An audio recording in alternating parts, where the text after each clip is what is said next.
Hey everyone, it's Darren. Welcome. Today we're going to talk about different types of scientific studies. If you saw the earlier videos that I did, we talked about correlation versus causation. We talked about experimental versus observational versus meta studies. What we didn't really talk about is the different types of scientific studies. And there's quite a few, and which type you pick really determines how valid the results are. So let's do a quick review of some of the stuff we did earlier. There's more detail in the other videos. There's links in the description. Observational studies are studies where you look at data. A lot of times the data already exists, and you try to draw connections between things. You might pull hospital records for historical blood pressure readings and heart attacks, for example. And with that, you might be able to determine that a history of high blood pressure indicates a greater risk of high blood pressure, of a heart attack. And that is a observational study, and it's establishing a correlation, not a causation. Correlation is, you know, we've established a link between A and B. We've established a link between lung cancer and smoking cigarettes. That doesn't say having lung cancer causes you to smoke cigarettes. It doesn't say smoking cigarettes causes you to have lung cancer. It's saying there appears to be a link between them. That's correlation. Anytime you hear a correlational study or a link between things, they're talking about correlation, and they haven't established causation yet. To go into causation, you have to look at experimental studies. Experimental studies tend to be a much smaller group of people. They tend to be much more tightly controlled. Observational studies a lot of times are we're looking at medical records, we're looking at financial records, we're looking at whatever. Experimental studies, you're typically like bringing people in, trying to control everything that they're doing, and then you vary just one thing and only that one thing to see what the results are. Uh, this is pretty much the only way that you can really establish causation. So in an experimental study, you're going to have a control group and an experimental group. And you've probably heard the terms before, but you may not know what they are. Control group is the group where you change nothing. So the control group is all the normal stuff. The experimental group is just like the control group, but you change one thing and you try to only change that one thing. And by doing that, you can see what impact that one change has. So there's a few different ways you can do this. There's actually about four of them. Uh, the first way it was done was something called an open study or an unblind study nowadays. Uh, Previously, it was just called a scientific study. In a open study, everybody involved knows exactly what's going on. You'll know, okay, if you have a control group at all, you'll know, okay, this person's in the control group, this person's in the experimental group. The people in the study know, okay, I'm getting the experimental drug or I'm getting a placebo. Everybody knows. Uh, you may not have a control group at all. You may have your experimental subjects might also be your control group. Let's talk about an example of how this would work. Let's say today you wanted to run a study on oxygen consumption for college athletes. So what you do is you bring in a group of college athletes. You bring in, say, 50 different college athletes, and you hook them up to this oxygen consumption thing. You've seen it, the people running on the treadmill with the mask and the hoses, stuff to measure oxygen. That's all that does. So you bring these people in and you hook them up and you set them on the couch for 30 minutes to measure their oxygen consumption. You have them watch something boring on TV. Once you've measured that, now you put them onto a treadmill and you ramp up the speed. And you ramp up the speed until they're pretty much fully maxed out. That they're like barely able to keep going. And you try to hold them there for about 15 minutes and you bring them back down. And then you put them back on the couch again for another half hour. And you're monitoring the oxygen consumption the whole time. The control group is that 30 minutes before you put them on the treadmill. The experimental is the time on the treadmill plus the 30 minutes after as they get back to their normal level. Now, in this case, that's going to be fine. There's no way to really build a separate control group because you're not going to be able to have 50 college athletes that know they're on the treadmill and 50 college athletes that you trick into thinking they're on the treadmill while they're sitting around watching TV. That's not going to work. It also doesn't really matter because the results are just so objective. They're very physical, very measurable, very tangible, and pretty much impossible to fake results. But this kind of study does have some shortcomings. Uh, the big shortcoming, if you've had a psychology class before the last 10 years or so, you will have heard of something called the Hawthorne effect. The Hawthorne effect is named after a study that was done in a factory. And some researchers went, I think this was in the 1940s, and some researchers went in and they were trying to improve factory productivity. So they went in, they explained very carefully to the workers exactly what they're going to be doing while they were there. And they said, okay, and this week we're going to try raising the lighting by 10% to see how that impacts productivity. See if that does impact productivity. Well, they raised the lighting by 10% and productivity went up. Great. Then they made some other changes, and whatever they changed, productivity would either stay the same or go up. And then they tried something else. So they put the lighting back down 10%. And they explained this to people. They're going to put lighting back down 10%. And the productivity didn't drop. And as they were playing with it, they realized that it wasn't really the changes they were making to the lighting or the temperature or the break times or anything. What was really impacting the productivity is that they were paying attention to the workers and they were explaining what was going on to them. And the workers felt like they were being paid attention to and also realized, okay, so they're expecting productivity to increase and productivity subconsciously went up. Now, if you had a more recent psychology class, you may have heard that the Hawthorne effect isn't real. Well, that's not exactly true. I'm not a psychologist. I know computer science and I know historical science and I know archaeology and all kinds of things. I'm not a psychologist or a psychiatrist. But what they found is the Hawthorne effect is really sort of a bigger group of things. It's the secondary observer effect. It's the demand effect. There's a bunch of different elements in it. Uh, you can still refer to the Hawthorne effect. Everyone still knows what the Hawthorne effect is. It's still kind of there, but you have all these other effects that actually feed into what was called the Hawthorne effect at the time. So you need to eliminate that. So that brings us over to the single blind study.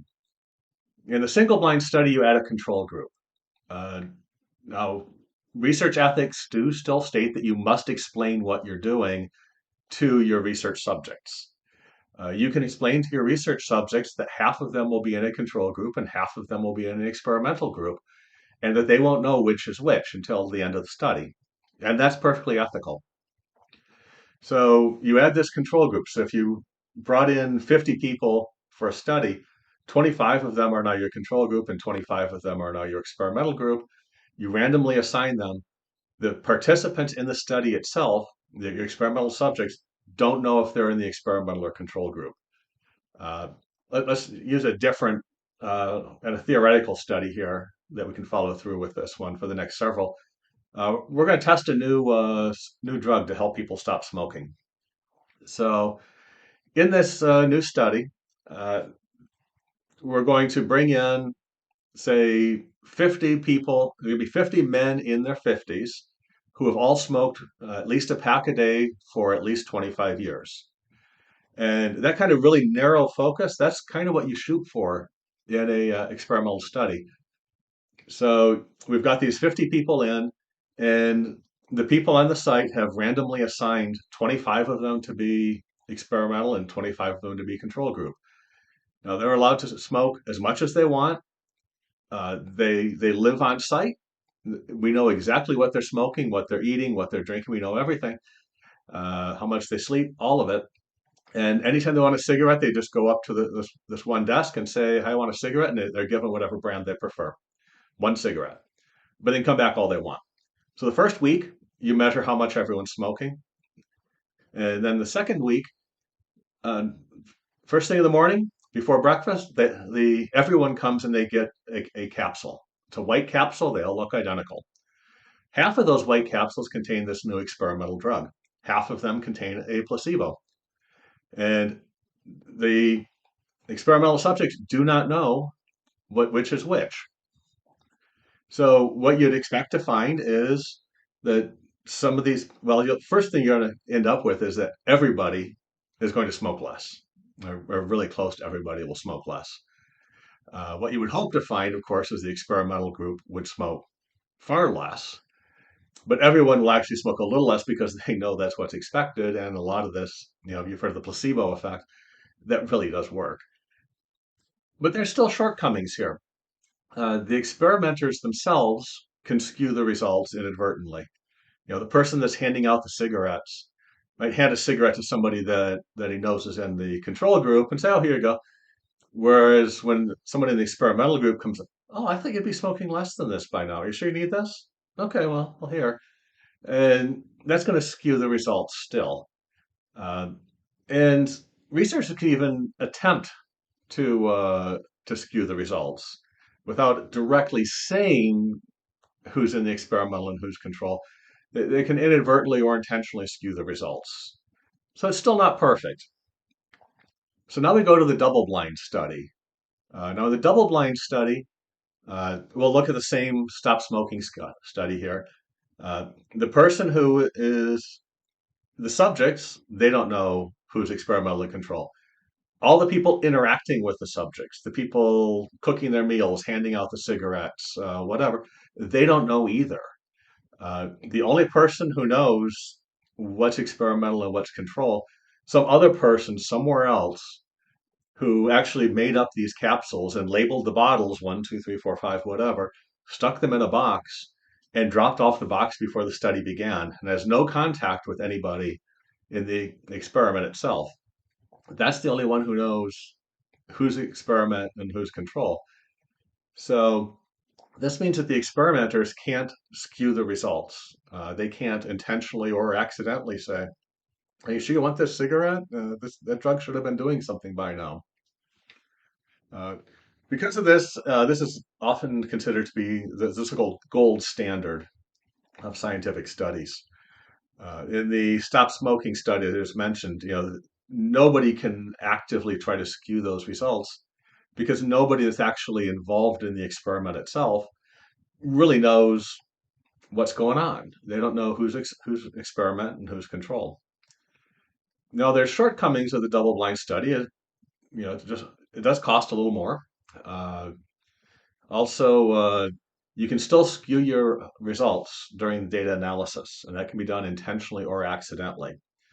And one place that I was reading about exactly how that happens, if the results are subtle, especially, there's a tendency when you're processing the data to process the data until you get the results that you're expecting or the results you want, and then stop processing the data. So that brings us over to the triple blind study.